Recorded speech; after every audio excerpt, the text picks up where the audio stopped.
Hello everyone, আসসালামু আলাইকুম। সবাই কেমন আছেন? আশা করছি সব ভালো আছেন। আলহামদুলিল্লাহ, আমি অনেক ভালো আছি। শীতের সকালে সবাইকে স্বাগতম। আজকে শীতের সকালে টাটকা ফ্রেশ সবজি মাছের বাজার আপনাদের সাথে শেয়ার করেছি। আশা করছি আপনাদের কাছে খুবই ভালো লাগবে। শীতকালীন সবজি টাটকা ফ্রেশ পাওয়া যায়। শীতের সবজি খেতে খুবই ভালো লাগে। আমার মতো কে কে শীতের সবজি খেতে ভালো লাগে অবশ্যই কমেন্টস করে জানাবেন। শীতের সবজিতে ছিল সিম, করলা, টমেটো, সাদা বেগুন, পালং শাক, ধনিয়া পাতা এবং বড় সাইজের কাপ মাছ। কাপ মাছটার ওজন ছিল প্রায় 4.5 কেজি। অনেক বড় সাইজের ছিল। আমার খুবই পছন্দ কাপ মাছ। কাপ মাছে প্রচুর ডিম হয়, ডিমগুলো তো আমার কাছে খুবই ভালো লাগে। তো সবগুলো সবজি আপনাদের সাথে শেয়ার করছি। কত টাটকা টাটকা ফ্রেশ দেখুন, খুবই ভালো লাগে শীতকালীন সবজি খেতে। আমার কাছে আমার মতো আশা করছি সবারই শীতকালীন সবজি খেতে ভালো লাগে। সাথে ছিল লাউ, আমাদের প্রিয় নবী হযরত মুহাম্মদ সাল্লাল্লাহু আলাইহি ওয়াসাল্লামের প্রিয় একটি খাবার। তো আমাদের বাঙালিরও একটি প্রিয় খাবার, সবাই পছন্দ করি লাউ খেতে। কাপ মাছটা কেটে ধুয়ে রান্না বসিয়ে দিয়েছে মাটির চুলাতে। কাপ মাছগুলো ফ্রাই করে নিচ্ছে। তারপর ডিমগুলো, প্রচুর ডিম হয়েছে কাপ মাছে। আমরা তো সবাই জানি কাপ মাছে প্রচুর ডিম হয়, আমার খুবই পছন্দ ডিম। সিম আলু সুন্দরভাবে স্লাইস করে কেটে নিয়েছি। এখন ধুয়ে পরিষ্কার করে রেডি করে নিচ্ছি রান্নার জন্য। ভালো মতো পরিষ্কার করে নিয়েছি। 2-3 বার আমি পানি দিয়ে পরিষ্কার করে নিয়েছি। দেখুন কতটা সুন্দর টাটকা ফ্রেশ হয়েছে।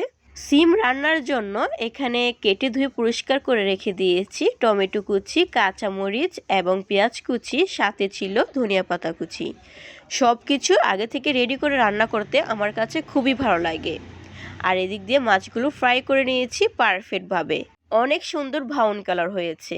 এ পর্যায়ে পরিমাণ মতো পেঁয়াজ কুচি, সয়াবিন তেল অ্যাড করে দিয়েছি। পেঁয়াজটাকে ব্রাউন কালার করে নেওয়ার পর পরিমাণ মতো পানি অ্যাড করে দিয়েছি।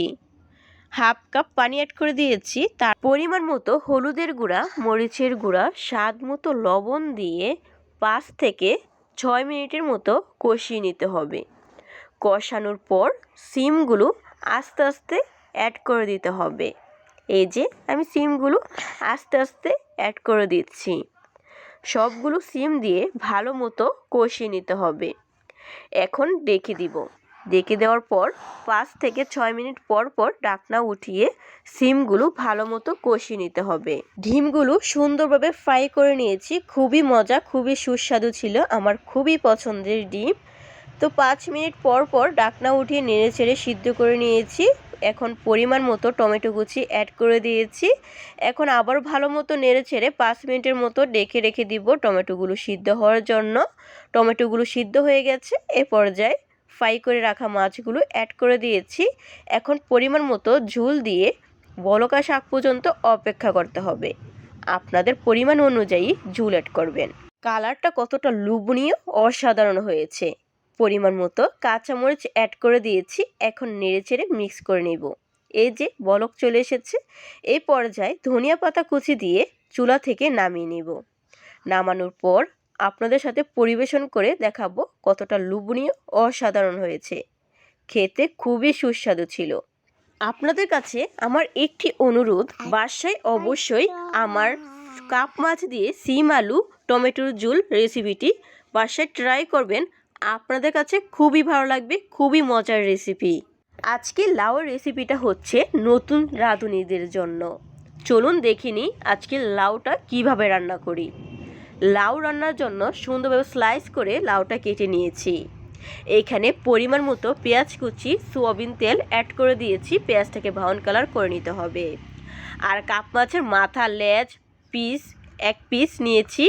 পরিমাণ মতো হলুদের গুঁড়া, মরিচের গুঁড়া, স্বাদ মতো লবণ দিয়ে মাখিয়ে নিয়েছিলাম। তো মাখিয়ে নেওয়ার পর পেঁয়াজটাকে ব্রাউন কালার করে নেওয়ার পর মাছগুলো অ্যাড করে দিয়েছি, পরিমাণ মতো পানি দিয়ে দিয়েছি। বলক আসার পর লাউগুলো আস্তে আস্তে অ্যাড করে দিচ্ছি। 5 মিনিট পর পর ঢাকনা উঠিয়ে নেড়ে ছেড়ে ভালো মতো সিদ্ধ করে নিয়েছি। ছোট ছোট স্কিপ করে ভিডিওটা শেয়ার করেছি। আশা করছি আপনাদের কাছে খুবই ভালো লাগছে।